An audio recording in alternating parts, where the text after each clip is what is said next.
তুমি শান্ত হও নীলাদ্রি। এই মুহূর্তে কেউ যে আমাদের পাশে এসে দাঁড়াবে না সেটাই তো স্বাভাবিক। না ফিরকি, সেটা স্বাভাবিক নয়। যাদের কাছে ছোটবেলা থেকে মানুষ হয়েছি, যাদেরকে এতদিন ধরে আত্মীয় স্বজন বলে দেখে এসেছি, ভেবে এসেছি, আজ তারাই আমাদের পাশ থেকে সরে গেল। আমি সবাইকে কি করে বোঝাবো যে ভালো আন্টি পরিস্থিতির শিকার, ভালো আন্টি কাকাকে খুন করেনি। ড্যাড যদি সাহায্য করার বদলে সত্যি সত্যি সব রাস্তা বন্ধ করে দেয়, তাহলে আমরা ভালো আন্টিকে কি করে বাঁচাবো ফিরকি? ক্ষমতার যেমন ভালো দিকটাও আছে, সেরকমই খারাপ দিকটা যদি ব্যবহার করা হয় সেটা খুব ভয়ঙ্কর রূপ ফিরকি। আর সেটা তুমি আমার থেকে খুব ভালো জানো। ক্ষমতার অপব্যবহারের বিরুদ্ধে তুমি তো ছোটবেলা থেকে লড়ে এসেছো ফিরকি। জানো তো ফিরকি, আমার না এই পাওয়ার, এই পলিটিক্স, এগুলোতে খুব ভয় লাগে, আমি খুব ভয় পাই। আর তার জন্য আজ আমার এত চিন্তা ফিরকি। চিন্তা তো আমারও হচ্ছে নীলাদ্রি, তবে এই পরিস্থিতিতে মাথা ঠান্ডা রাখা ছাড়া যে আমাদের কাছে আর কোনো রাস্তা নেই।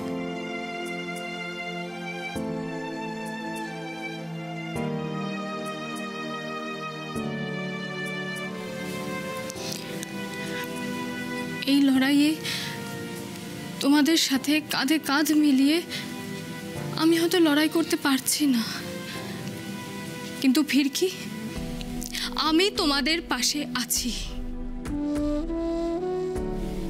প্রয়োজন হলে ডেকো, আমি আমার সাধ্য মতো চেষ্টা করব।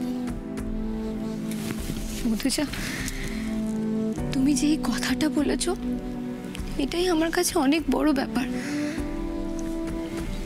তবে আমার এই লড়াইয়ের জন্য আমি কোনোভাবে তোমাদের বিপদের মুখে ঠেলে দিতে পারবো না।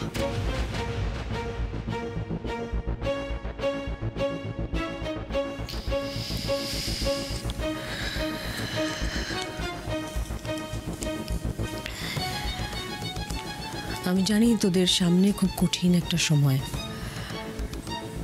আমি এটাও জানি যে চারদিক থেকে নানা রকমভাবে চেষ্টা করা হবে যাতে সঠিক তথ্য কোনো রকমভাবেই আমাদের কারোর সামনে এসে না পৌঁছয়। আর আমি এটাও জানি যে এগুলো বেশিরভাগ ক্ষেত্রেই করবে তোদের খুব কাছের মানুষজন। তুই হাল ছাড়িস না মা, ভেঙে পড়িস না কিন্তু। না মিষ্টিমা, আমি ভেঙে পড়লে কি করে চলবে বলো তো? আমি ভেঙে পড়লে আমার মাকে খেয়ে দেখবে। সেদিনের পর থেকে একবারের জন্য আমি আমার মাকে দেখতে যেতে পারিনি মিষ্টিমা। বিশ্বাস করো, মনের ভেতরটা না ভেঙে যাচ্ছে আমার। প্রতিটা মুহূর্তে মনে হচ্ছে আমি মাকে একবারের জন্য দেখতে চাই, কিন্তু এই পরিস্থিতিতে আমি কাকিমণি আর ঠাম্মির ইমোশনটাকে রেসপেক্ট করি। আর ঠিক সেই কারণেই আমি মায়ের সাথে দেখা পর্যন্ত করতে চাইনি।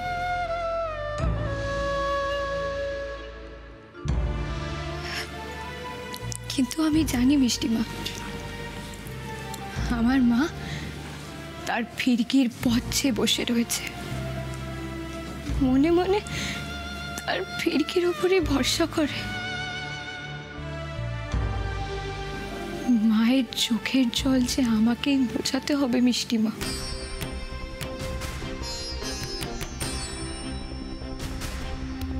আমার পাশে কেউ না থাকলেও আমাকে মায়ের জন্য লড়তেই হবে। আজ যদি আমি এই সিনহা রায়ের পরিবারের বউ না হতাম, তাহলে কি আমি আমার মাকে নির্দোষ প্রমাণ করার চেষ্টা করতাম না?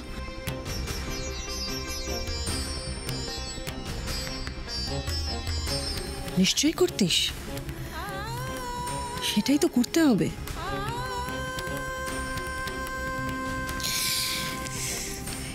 কিন্তু ফিরকি বাইরের লোকজনদের সঙ্গে লড়াই আর সংসারে থেকে সংসারের মানুষজনদের সঙ্গে লড়াই করা দুটো আলাদা জিনিস। সংসারে থেকে লড়াই করাটা অনেক বেশি কঠিন। সেখানে প্রত্যেকটা পদক্ষেপে তোকে তোর কাছের মানুষদের বিরুদ্ধাচরণ করতে হবে, তাদের খারাপ লাগারও কারণ হতে হবে। আমি জানি মিষ্টিমা, তাই এই লড়াইয়ে আমার পাশে কেউ থাক কিংবা না থাক, কেউ সাহায্য করুক বা না করুক, আমাকে জিততেই হবে। আর তার জন্য আমি কারোর কাছে মাথা নোয়াবো না।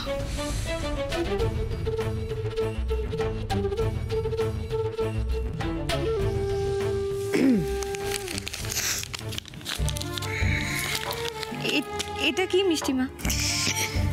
হ্যাঁ, ওই সামনে তো অনেক খরচ, একজন নতুন লয়ার কাউকে একজন অ্যাপয়েন্ট করতে হবে, তো তারপর কাগজপত্র বানানো, আরও ধর প্রমাণ তথ্য এই সমস্ত জোগাড় করা, এদিক ওদিক যাওয়া আসা, এই সবেতে টাকা লাগে তো মা। নীলাদ্রি তো বাবার টাকা নেবে না। আমি ভাবলাম যে আমি তোর হাতে কিছু টাকা দিই। না মিষ্টিমা, এটা আমি কিছুতেই নিতে পারবো না। না। আরে কেন নিতে পারবি না? আমি দিচ্ছি তো। আমাকে ক্ষমা করো মিষ্টিমা, তবে আজ এটা আমি কিছুতেই নিতে পারবো না। মিষ্টিমা, আমি তো সারা জীবন ধরে তোমাদের সাথে রয়েছি, কিন্তু যতদিন না আমি আমার মাকে এই পরিবারের সামনে, কাকিমণির সামনে নির্দোষ প্রমাণ করতে না পারছি, ততদিন আমি আমার মায়ের জন্য এই পরিবারের থেকে কোনো রকম সাহায্য নিতে পারবো না।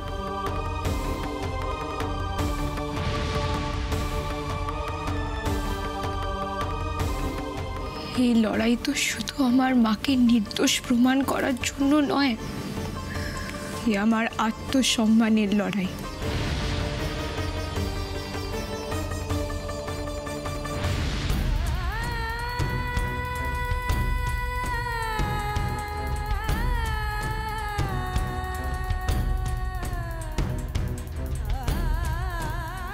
মিষ্টিমা, তুমি শুধু তোমার মেয়েকে আশীর্বাদ করো যেন সেই লড়াইয়ে সত্যের পথে জয়ী হতে পারে।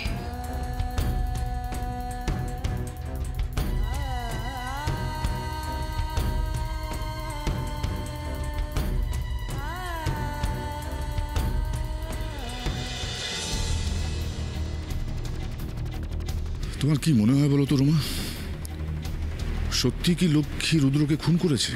এতে মনে হওয়ার আর কিছু নতুন করে নেই ভাস্করদা। পুরো বিষয়টা একদম দিনের আলোর মতো সত্যি। সেদিন দুর্গাপুজোর সাংস্কৃতিক অনুষ্ঠানে তুমি উপস্থিত ছিলে না, আর সবার সামনে রুদ্র যখন লক্ষ্মীদের দেখে তখন ওদের অপমান করেছিল, এবং তাই সবার সামনে লক্ষ্মী ওপেন থ্রেট দিয়েছিল রুদ্রকে খুন করার। এরপরেও তুমি বলবে লক্ষ্মী খুন করেনি? দেখো, লক্ষ্মী হয়তো সেদিনের কথাগুলো বলেছিল, আমি অস্বীকার করছি না, কিন্তু দেখো, রাগের মাথায় কাউকে খুন করে দেব বলা আর খুন করার মধ্যে কিন্তু অনেক পার্থক্য আছে। আমার ব্যাপারটা অন্যরকম লাগছে রোমা। কেন কেন মনে হচ্ছে তোমার যে লক্ষ্মী খুনটা করেনি? মানে তুমি যেটা বলছো সেটা তুমি ভাবতে পারছো? ভাবছি বলেই তো বলছি রোমা। আমার একটা খটকা লাগছে। কি খটকা? দেখো, আর কেউ জানুক বা না জানুক, আমি তো জানতাম যে রুদ্র ওই ড্রাগস পাচারকারী চক্রের সঙ্গে জড়িত। ইনফ্যাক্ট দশমীর দিন পুলিশের ওপর মহল থেকে আমার কাছে ওই ব্যাপার নিয়ে ফোনও এসেছিল। আমি খালি ভাবছি ওদের নিজেদের মধ্যে কোনো গন্ডগোলে ঝামেলাটা হলো না তো? কাকে বোঝাচ্ছিলাম আমি? বারবার আমি রুদ্রকে বলতাম, রুদ্র বেরিয়ে আয় এইসব খারাপ সঙ্গতি থেকে, কিন্তু কে কার কথা শুনে? ও তো ভাবতো আমি আমি আমি আমি ওর ক্ষতি করতে চাইছি। সর্বনাশ! ভাস্কর্তা এসব কি ভাবছে? এখন বাই চান্স যদি ভাস্কর্তার মাথা অন্যদিকে ঘুরে যায় তাহলে তো খুব মুশকিল। না না না, দেখো রোমা, বাই এনি চান্স কি তোমার লক্ষ্মীর প্রতি মায়া হচ্ছে?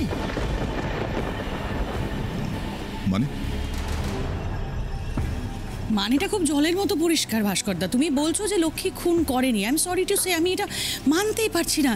তুমি ভাবছো তো যে রুদ্রর খুনের পেছনে লক্ষ্মী দায়ী নয়, ওর ওই ড্রাগস পাচারকারী কোনো লোকজন দায়ী। But you are completely wrong, I must say. কারণ কথাটা একা আমার নয়, পুলিশ সাক্ষী, এমনকি ফিরকি নিজে দেখেছে লক্ষ্মীকে স্ট্যাপ করতে, খুন করতে। তারপরেও তুমি এসব কথা বলছো। ও বাবা, তার উপরে তো আবার লক্ষ্মীর ঘর থেকে ড্রাগসও পাওয়া গেছে। মনে হচ্ছে না যে তুমি আননেসেসারি একটু বেশি ডিফেন্স দিচ্ছ লক্ষ্মীর হয়? কেন? ঠিকই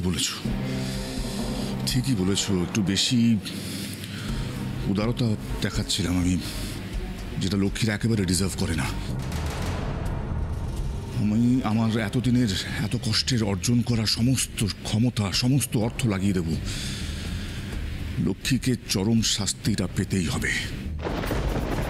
এই তো পথে এসো। তোমাকে কন্ট্রোল করাটা না আমার জাস্ট বাহাতের খেল ভাস্কর সিনহা রায়। আরও একটা ইম্পর্টেন্ট কথা তোমাকে আমার বলার আছে। বল। মীনাক্ষী দেবীর কথাটা কিন্তু আমাদের ভুলে গেলে একদম চলবে না। ফিরকির কিন্তু এখন মেইন অস্ত্র মীনাক্ষী দেবী। আর যতক্ষণ না ফিরকির মাথার ওপর থেকে মীনাক্ষী দেবীর হাত সরে যাচ্ছে ততক্ষণ কিন্তু আমাদেরও বিপদ কাটছে না। একটা কথা আমাদের মাথায় রাখতেই হবে ভাস্করদা, আমাদের জন্য যেন মীনাক্ষী দেবী কোনোভাবেই চটে না যায়। তাতে কিন্তু আমাদের পার্টিরই লস হবে। খুব ভেবে চিন্তে পা ফেলতে হবে। দেখো রোমা, এই মুহূর্তে আমি পার্টির লাভ লোকসানের চেয়ে বেশি রুদ্র ন্যায় বিচারের কথা ভাবছি। এনিওয়ে, তুমি যখন বলছো, আমি কাল মীনাক্ষী দেবীর সাথে একবার কথা বলে নেব। আসছি।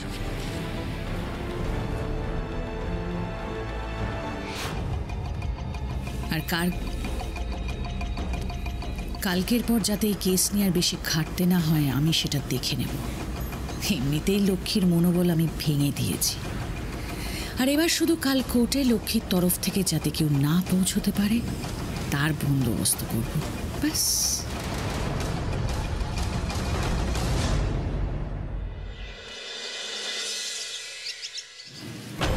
বুঝতে পেরেছো তো তরিতা? এছাড়া আমাদের হাতে আর কোনো উপায় নেই। ফিরকিকে আমাদের আটকাতেই হবে। পারবে তো তুমি বলো? পারতেই হবে। তোমার স্বামীর খুনের বদলা তুমি যদি না নাও তাহলে কে নেবে? পারতেই হবে তোমাকে। হ্যাঁ, পারবে। না পারলে এছাড়া আমাদের হাতে যার কোনো উপায় নেই। ফিরকিকে আটকাতেই হবে। You have to do it. পারবো রোমাদি, আমি পারবো। তুমি চলে যাও রোমাদি, গিয়ে দেখো যাতে ওই লক্ষ্মীর চরম শাস্তি হয়।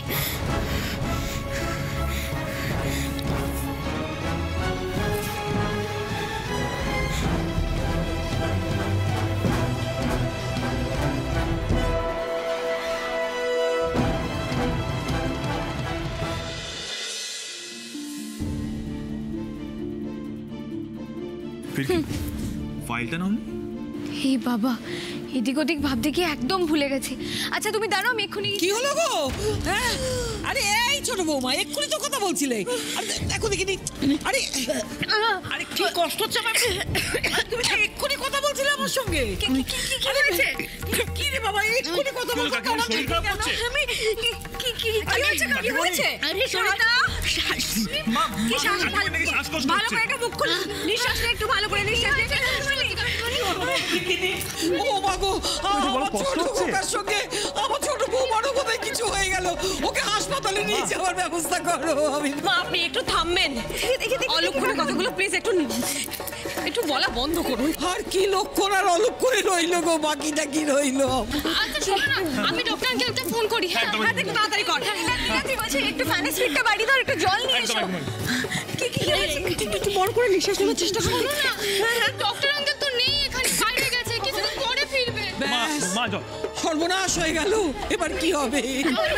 আমি বলছি, এই দাঁড়াও, সবাইকে শান্ত হও। আমার মনে হয় এক্ষুনি ওকে নার্সিং হোমে নিয়ে যাওয়া দরকার। আর ওয়েট করা ঠিক হবে না। পার্টি, এই তো আমরা আছি।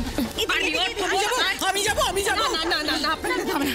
আয় আয় ভালো করে ধর আমায়, হ্যাঁ ভালো করে ধর। আয় আয় আয় আয় আয় আয় পারবি আয়। মজা ধর না আমাকে দাও।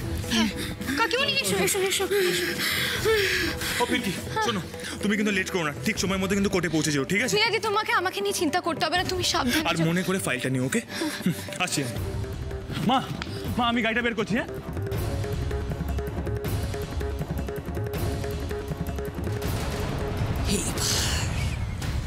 এইবারই তো আসল খেলা শুরু হলো ফিরকি।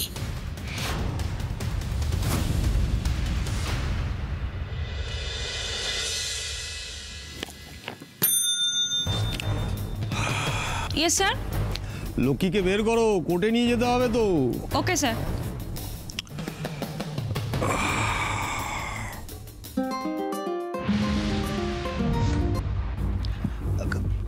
Good morning madam. মর্নিংটা গুড না ব্যাড সেটা তো কোর্টে গেলেই বোঝা যাবে অফিসার। আপনি তো আর লক্ষ্মীর কাছ থেকে গোপন জবানবন্দিটা নিতে পারলেন না। যদি নিতে পারতেন তাহলে বিষয়টা আমার জন্য একটু সুবিধাজনক হতো। কি করবো ম্যাডাম, মানে আমি তো রাজি করিয়েই ফেলেছিলাম, কিন্তু হিজড়ে বন্ধু দুটো এসে কি যে টুপি পরালো ভগবান জানে, মানে 180 ডিগ্রি পাল্টি। এনিওয়েজ যা হওয়ার হয়ে গেছে সেসব ভেবে আর লাভ নেই। এখন আমি যেটা বলছি সেটা কাইন্ডলি মন দিয়ে শুনুন। হ্যাঁ ম্যাডাম বলুন। আজ কোর্টে যেন লক্ষ্মীকে পুলিশ কাস্টাডিতে রেখে তবেই তদন্তের কথা পেশ করা হয়।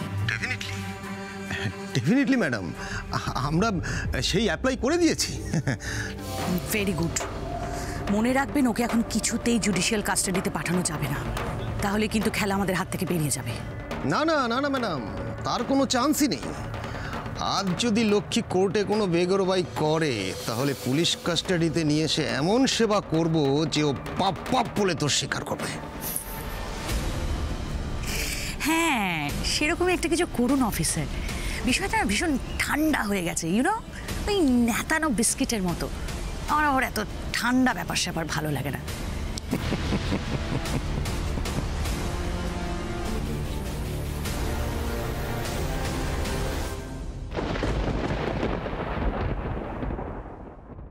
যা বলছি শোনো, পুলিশের কাছে সমস্ত দোষ স্বীকার করে নাও। আমি তোমায় অ্যাসিওর করছি কোর্টে তোমার জন্য আমি বেস্ট অফ লয়ার অ্যাপয়েন্ট করব, যাতে তুমি বেকসুর খালাস হতে পারো। হে ভগবান, আমি কি ঠিক করছি? কোনটা করা উচিত হবে আর কোনটা হবে না আমি যে কিছুই বুঝতে পারছি না। এই চলো, কোর্টে যেতে হবে, চলো। যাও যাও, জজ সাহেবের রায় শুনে এসো। দুগ্গা দুগ্গা।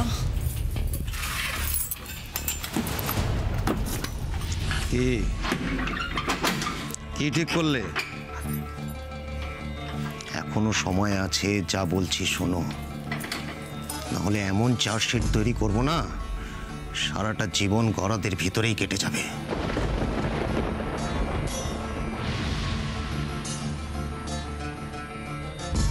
খুব জেদ, তাই না? আচ্ছা, এই জেদ কিভাবে ভাঙতে হয় আমারও জানা আছে। এই, ওকে ঘাড় ধাক্কা দিয়ে গাড়িতে তোলো। Yes sir. এই চলো চলো চলো এদিকে।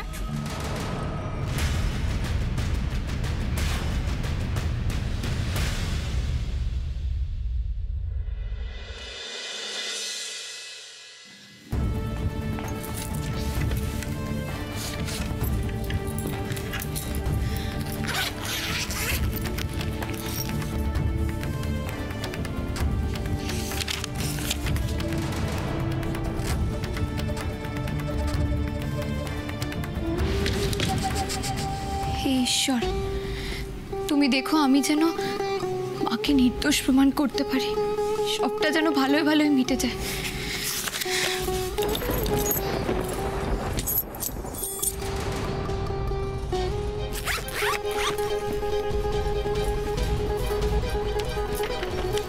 এ কি, দরজাটা বন্ধ হয়ে গেল কি করে? কেউ আছো? কেউ আছো বাইরে? প্লিজ দরজাটা খুলে দাও না। দেখো না দরজাটা মানে বাইরে থেকে কেউ বন্ধ করে দিয়েছে। প্লিজ খোলো না।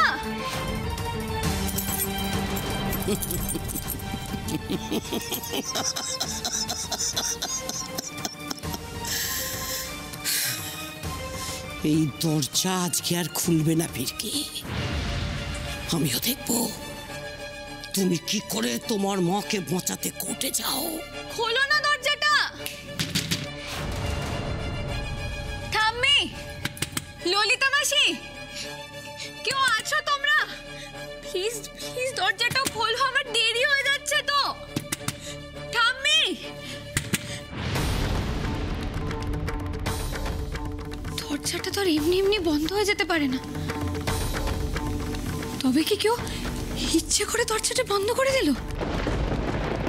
এবার আমি কোর্টে পৌঁছাবো কি করে?